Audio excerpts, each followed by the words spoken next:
तुलसी में रोज जल चढ़ाने और तुलसी के पास दीपक जलाने से क्या फल मिलता है। राधे राधे दोस्तों, आप सभी का हमारे चैनल सीलू कथा सार में बहुत बहुत स्वागत। आइए सुनते हैं इससे जुड़ी पौराणिक कहानी। एक बार की बात है, देवी सत्यभामा भगवान श्री कृष्ण के पास आती हैं और उनसे पूछने लगती हैं कि हे स्वामी, आप नित्य तुलसी को जल देते हैं और देवी रुक्मिणी नित्य तुलसी के पास दीपक जलाती हैं। इसके पीछे का क्या रहस्य है?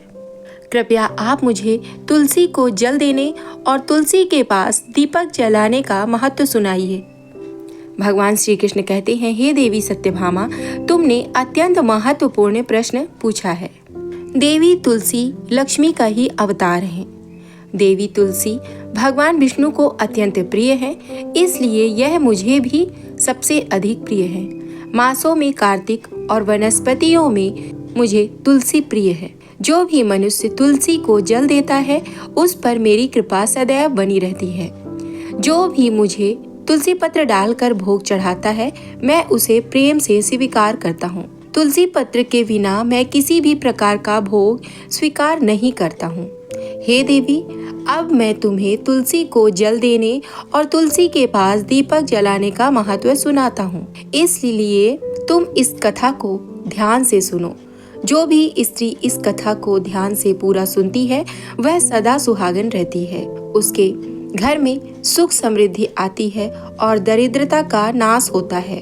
देवी सत्यभामा कहती हैं, हे स्वामी, मैं इस कथा को ध्यान से पूरा सुनूंगी। कृपया आप मुझे वह कथा कहिए। तब भगवान श्री कृष्ण देवी सत्यभामा को वह कथा सुनाने लगते हैं। भगवान श्री कृष्ण कहते हैं, हे देवी, मध्य देश में श्याम शर्मा नाम का एक वैश्य अपनी पत्नी के साथ रहा करता था। वैश्य के पास किसी चीज की कोई कमी नहीं थी। ईश्वर की कृपा से उसके पास सब प्रकार के सुख ऐश्वर्य थे, किंतु उस वैश्य की कोई संतान नहीं थी, जिस कारण से वह सदैव ही दुखी रहा करता था। उसे वैद्य ने संतान प्राप्ति के लिए कई उपाय बताए। उसने दान धर्म किया, अनेक प्रकार के वैद्य भी बुलाए। उसने नाना प्रकार के उपचार भी किया, किंतु फिर भी उसे कोई संतान नहीं हो रही थी। एक दिन वह वैश्य महामुनि वशिष्ठ जी से मिलने के लिए उनके आश्रम पर जाता है। मुनि वशिष्ठ श्याम शर्मा का स्वागत करते हैं और कुशल मंगल पूछते हैं। तब वह श्याम शर्मा मुनि वशिष्ठ जी से कहता है, हे मुनिवर, मैं अत्यंत दुखी हूँ। मेरी कोई संतान नहीं है और संतान के बिना मेरा उद्धार कैसे होगा। मैंने संतान प्राप्ति के लिए अनेक उपाय भी किया है, किंतु मुझे संतान नहीं हो रही है। कृपया आप ही बताएं कि मुझे किस कारण से पुत्र की प्राप्ति नहीं हो रही है। क्या मुझसे जाने अनजाने में कोई पाप हुआ है? तब मुनि वशिष्ठ जी अपनी दिव्य दृष्टि से श्याम शर्मा के पूर्व जन्म के बारे में जान लेते हैं। वशिष्ठ जी कहते हैं, हे वत्स, पिछले जन्म में तुम्हारे द्वारा घोर पाप हो गया था। इस कारण से तुम्हें इस जन्म में संतान सुख प्राप्त नहीं हो रहा है। श्याम शर्मा कहता है, हे मुनिवर, कृपया मुझे बताइए, पिछले जन्म में मुझसे कौन सा पाप हुआ था और उस पाप से मुक्त होने के लिए मुझे कौन सा उपाय करना चाहिए। वशिष्ठ जी कहते हैं, हे वत्स, पिछले जन्म में तुमने जो अपराध किया था उसके विषय में सुनो। पिछले जन्म में तुम एक अहंकारी वैश्य थे।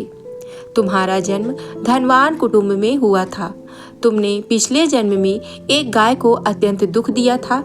एक दिन एक गाय भूख और प्यास से व्याकुल होकर तुम्हारे द्वार पर आई थी, किंतु तुमने उस गाय को न रोटी खिलाई, न चारा खिलाया और न ही उसे जल पान कराया। तुमने बड़ी ही निर्दयता से उस गाय को अपमानित करके घर से निकाल दिया। उस गाय ने अभी अभी बछड़े को जन्म दिया हुआ था और मुख से व्याकुल होने के कारण वह गाय वहीं पर मूर्छित होकर गिर पड़ी और उस दिन वह अपने बछड़े को दूध नहीं पिला पाई। इसलिए इस गाय ने तुम्हें श्राप दे दिया था। उस गाय के श्राप के कारण तुम्हारी ऐसी दुर्दशा हुई है। उस गाय के श्राप के कारण तुम्हें इस जन्म में संतान नहीं हो रही है। वशिष्ठ जी की बात सुनकर उसे श्याम शर्मा को बड़ा दुख हुआ और स्वयं को कोसते हुए कहने लगा, हाय, यह मैंने क्या किया। एक बेचारी दुखी गौ माता की सेवा नहीं की। मैंने बहुत बड़ा अपराध किया है और उसी का दंड मुझे भोगना पड़ रहा है। श्याम शर्मा वशिष्ठ जी से कहता है, हे मुनिवर, पाप का प्रायश्चित कैसे करूं? कृपया आप ही मुझे मार्गदर्शन कीजिए। मैंने जो पाप किया है उससे मुक्ति का कोई उपाय अवश्य होगा। मैं अपना सब कुछ देकर उस पाप का प्रायश्चित करूंगा। कृपया आप ही कोई उपाय बताएं, मुझे संतान प्राप्ति कैसे हो सकती है, क्योंकि शास्त्र कहते हैं पुत्र के बिना मनुष्य का उद्धार नहीं हो सकता। तब मुनि वशिष्ठ कहते हैं, हे वत्स, इस पाप का एक ही उपाय है। तुम पुत्र प्राप्ति के लिए पुत्रेयस यज्ञ करो। इसी यज्ञ के फलस्वरूप तुम्हें संतान की प्राप्ति होगी। इस यज्ञ को संपन्न करके तुम ब्राह्मण को भोजन कराओ, वस्त्र और गाय का दान करो, तभी तुम्हें इस पाप से मुक्ति मिलेगी। तब श्याम शर्मा वशिष्ठ जी को धन्यवाद देते हुए कहता है, हे मुनिवर, कोटि कोटि धन्यवाद। मैं आपके कहे अनुसार अवश्य ही पुत्रेश यज्ञ करूंगा और ब्राह्मणों को गायों का दान करूंगा। इतना कहकर वह श्याम शर्मा शीघ्रता से अपने घर लौटता है और अपनी पत्नी को सारी हकीकत सुनाता है। फिर वे दोनों ही पुत्र यज्ञ की तैयारी करते हैं। अनेक ऋषि मुनियों को निमंत्रण देकर वह शर्मा पुत्रेश यज्ञ संपन्न करता है और उन ऋषियों, मुनियों और ब्राह्मणों को गाय का दान करता है। यज्ञ के संपन्न होने के पश्चात यज्ञ की आग से अग्निदेव प्रकट होते हैं और उस श्याम शर्मा से कहते हैं, हे श्याम शर्मा, आज तुम्हारा यज्ञ सफल हुआ है। तुमने पुत्र प्राप्ति के लिए ही यज्ञ किया था, इसीलिए तुम्हें मेरी कृपा से एक पुत्र की प्राप्ति होगी। किंतु तुम्हारे पुत्र की आयु केवल 18 वर्ष की ही होगी और 18 वर्ष समाप्त होने के पश्चात तुम्हारे पुत्र की मृत्यु हो जाएगी। इतना कहकर अग्निदेव अंतर्ध्यान हो जाते हैं। पुत्रेश यज्ञ करके और अग्निदेव से पुत्र का वरदान प्राप्त करके वह श्याम शर्मा बहुत प्रसन्न तो हुआ, किंतु उसे बड़ा दुख भी हुआ। श्याम शर्मा ने सोचा, पुत्र न होने से अच्छा है कम आयु वाला पुत्र ही ठीक है। फिर वह पहले की तरह अपने कर्मों में लगा रहा करता। कुछ ही दिनों के पश्चात उसकी पत्नी ने गर्भ धारण किया। श्याम शर्मा ने पुत्र के जन्म से पूर्व किए जाने वाले सभी संस्कार किए और फिर उसे एक अत्यंत सुंदर पुत्र की प्राप्ति हुई। वह बालक बड़ा ही तेजस्वी दिखाई पड़ रहा था। श्याम शर्मा ने पुत्र के जन्म के बाद किए जाने वाले भी सभी संस्कार किए और पुत्र को गुरुकुल में शिक्षा प्रदान की। श्याम शर्मा का पुत्र जैसे जैसे बड़ा होने लगा, श्याम शर्मा को बहुत अधिक चिंता सताने लगी। फिर जब उसका पुत्र 16 वर्ष का हुआ तो श्याम शर्मा की पत्नी ने उससे कहा, अब हमें अपने पुत्र का विवाह कर देना चाहिए। हमारा पुत्र अब विवाह के योग्य हो गया है। श्याम शर्मा ने कहा, प्रिय, विधि विधान के अनुसार हमारे पुत्र की आयु केवल 18 वर्ष की ही है। 18 वर्ष के पश्चात हमारे पुत्र की मृत्यु हो जाएगी, इसलिए हमें इसका विवाह करके किसी कन्या के जीवन को बर्बाद नहीं करना है। वह तो 2 वर्षों बाद विधवा हो जाएगी, फिर उसे जीवन में अनेक कष्ट सहने पड़ेंगे। लेकिन श्याम शर्मा की पत्नी नहीं मानी। वह अपने पुत्र का विवाह होता देखना चाहती थी। श्याम शर्मा की पत्नी कहती है, हे नाथ, कुछ भी हो, मैं अपने पुत्र को अविवाहित मरते हुए नहीं देख सकती। हमारे पास किस चीज की कमी है? हमारी पुत्र वधू इस संपत्ति को प्राप्त करके सुखी जीवन जी सकती है।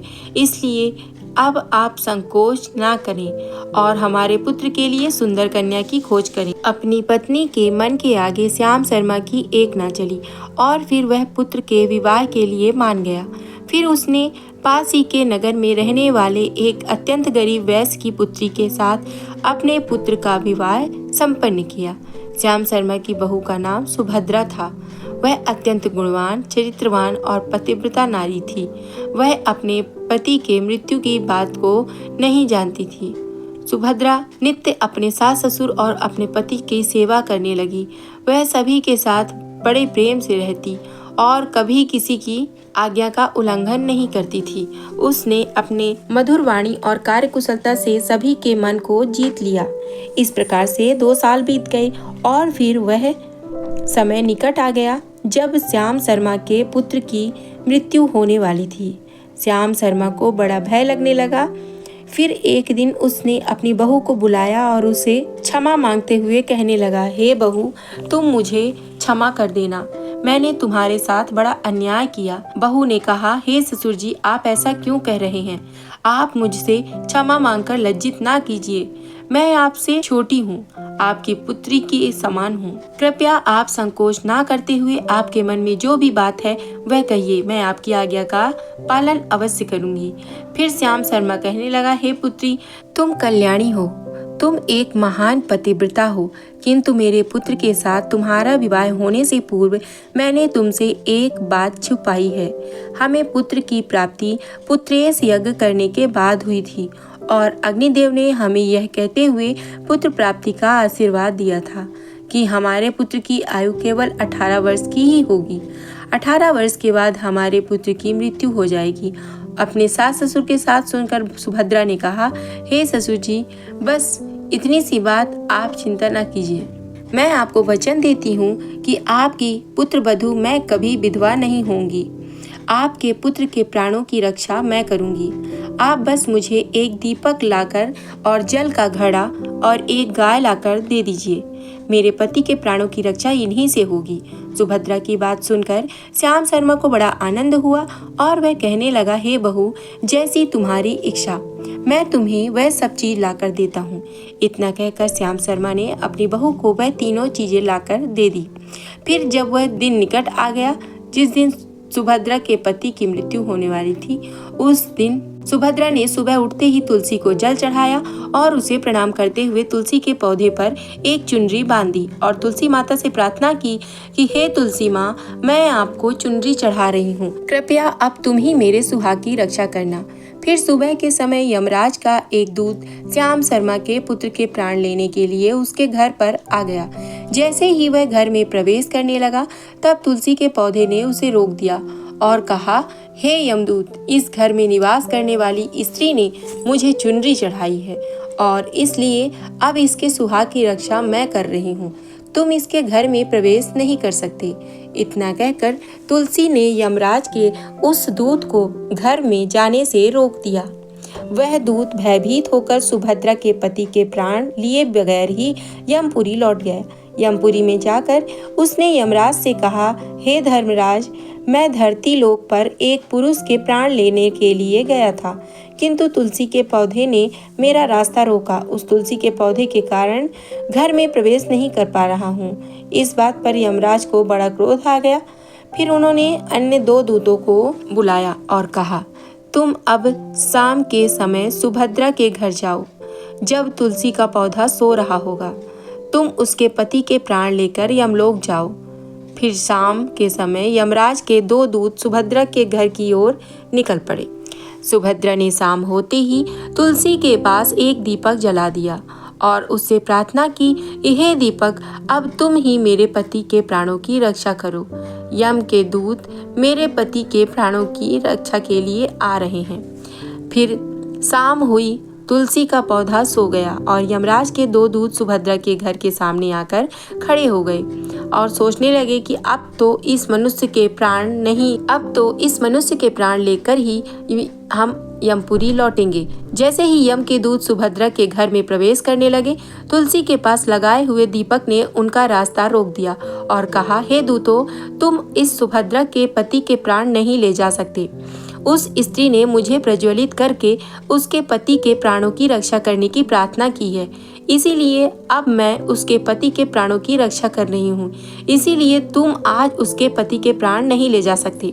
तुम यहीं से लौट जाओ, नहीं तो मैं सब कुछ जलाकर भस्म कर दूंगी और मेरी अग्नि में तुम दोनों भी जलकर भस्म हो जाओगे। उस दीपक की बात सुनकर यमराज के दोनों दूत अत्यंत भयभीत हो गए और फिर से लौटकर यमराज के पास चले गए।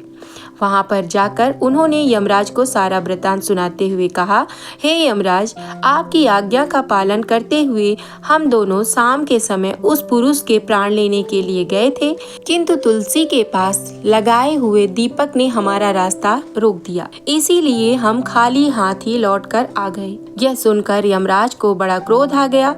उन्होंने अन्य 4 दूतों को बुलाया और कहा, अब तुम सुबह उस सुभद्रा के जागने से पहले जाओ और उसके पति के प्राण लेकर आ जाओ। यमराज की आज्ञा पाकर दूत सुबह सुभद्रा के घर की तरफ जाने लगे, लेकिन इधर सुभद्रा ने रात को ही घर के दरवाजे के सामने जल से भरा हुआ लोटा रख दिया और उससे प्रार्थना की, मेरे पति की रक्षा कीजिए। यम के 2 दूत मेरे पति के प्राण लेने के लिए आ रहे हैं। अब आप ही मेरे सुहाग की रक्षा कर सकते हैं।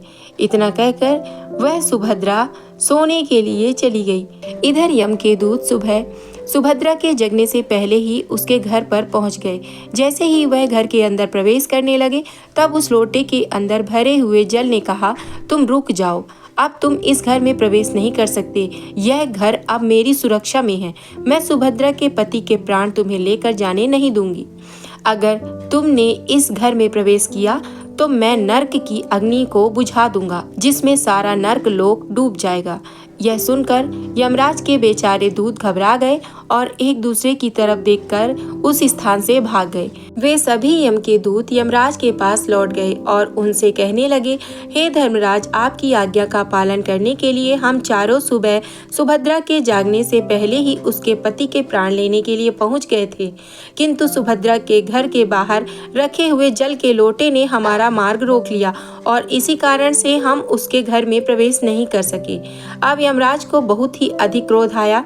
इस बार उन्होंने 8 यमदूतों को बुलाया और कहा, हे यमदूतों, अब शीघ्रता से जाओ और बलपूर्वक उस मनुष्य के प्राण खींचकर यमलोक लेकर आओ। फिर वह 8 यमदूत यमराज की आज्ञा का पालन करते हुए पृथ्वी लोक पर उस सुभद्रा के घर के पास आते हैं तो देखते हैं उस सुभद्रा के घर के सामने एक गाय खड़ी है। सुभद्रा ने यमदूतों के आने से पहले ही अपने घर के सामने गाय को बांध दिया था और गौ माता से विनती की थी, हे गौ माता, आज यमदूत मेरे पति के प्राण लेने के लिए आ रहे हैं।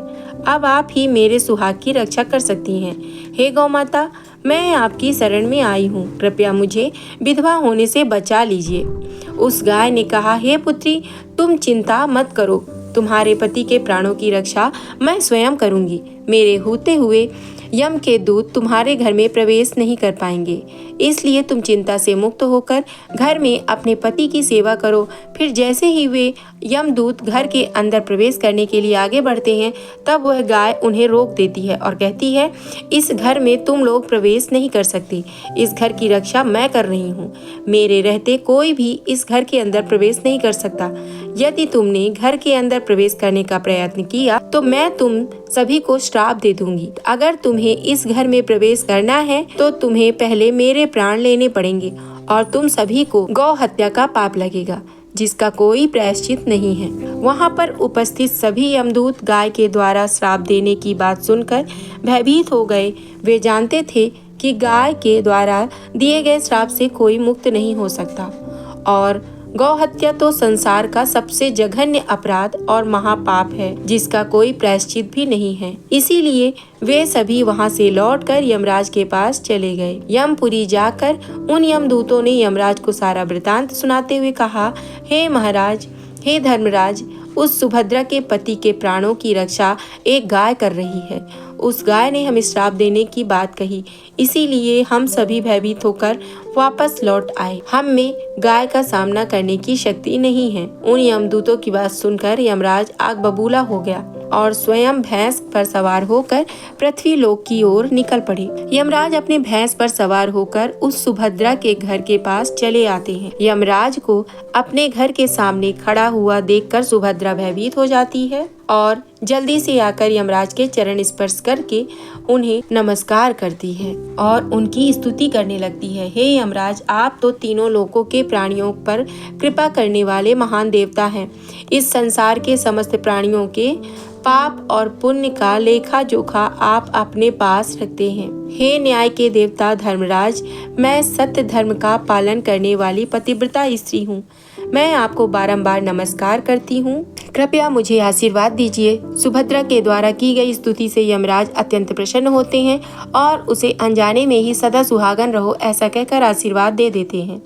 फिर जब यमराज सुभद्रा के पति के प्राण लेने जाने के लिए आगे बढ़ते हैं तो सुभद्रा कहती है, हे धर्मराज, आपने अभी मुझे सदा सुहागन रहने का आशीर्वाद दिया है। और अब आप मेरे पति के प्राण लेने जा रहे हैं, इससे तो आपका आशीर्वाद झूठा साबित हो जाएगा। यह सुनकर धर्मराज रुक जाते हैं और सुभद्रा की ओर देखकर मुस्कुराने लगते हैं। सुभद्रा के निर्मल हृदय और अपने पति के समर्पण भाव को देखकर यमराज अत्यंत प्रसन्न होते हैं। सुभद्रा की ओर देखकर यमराज कहते हैं, हे पुत्री, आज तुमने साक्षात मृत्यु को ही पराजित किया है। मैं तुम्हारे पतिव्रत धर्म से अत्यंत प्रसन्न हूँ। अब मैं तुम्हारे पति के प्राण छोड़ देता हूँ। तुम्हारी जो भी मनोकामना हो वह मुझसे मांग लो। तब सुभद्रा ने कहा, हे धर्मराज, अपने पति के लिए 100 वर्ष की आयु मानती हूँ। मेरे लिए मेरे पति ही परमेश्वर हैं। मैं अपने पति को छोड़कर जीवित नहीं रह सकती, इसीलिए आप मुझे यही वरदान दीजिए। तब यमराज प्रसन्न होकर कहते हैं, तथास्तु। हे कल्याणी, आज से जो भी स्त्री अपने घर के सामने तुलसी का पौधा लगाती है, तुलसी के पास शाम को दीपक जलाती है, जिस घर के सामने गाय बंधी होती है और जो स्त्री अपने घर के सामने जल का लोटा रखती है, उसके घर में कभी मेरे दूत न प्रवेश नहीं करेंगे। इतना कहकर यमराज उस स्थान से अंतर्ध्यान हो जाते हैं। भगवान श्री कृष्ण कहते हैं, हे देवी, इस प्रकार से उस सुभद्रा ने अपने पतिव्रता का पालन करके उसकी मृत्यु को टाल दिया था। इसीलिए जो भी स्त्री अपने घर के सामने तुलसी का पौधा लगाती है, रोज शाम को तुलसी के पास दीपक जलाती है, उसके घर में मृत्यु प्रवेश नहीं करती है। जिस घर के सामने गाय बंधी होती है, उस घर में कभी दुख दरिद्रता नहीं आती है। जो स्त्री अपने घर के सामने जल से भरा हुआ लोटा रखती है, उसके घर में कभी शोक नहीं होता है। तो दोस्तों, इस प्रकार से भगवान श्री कृष्ण ने देवी सत्यभामा को तुलसी के पास दीपक जलाने का महत्व सुनाया। कैसी लगी आपको ये कहानी? जानकारी अगर पसंद आई हो तो वीडियो को लाइक कर लीजिएगा और ज्यादा से ज्यादा लोगों तक शेयर करिएगा। मिलते हैं अगले वीडियो में, तब तक के लिए राधे राधे।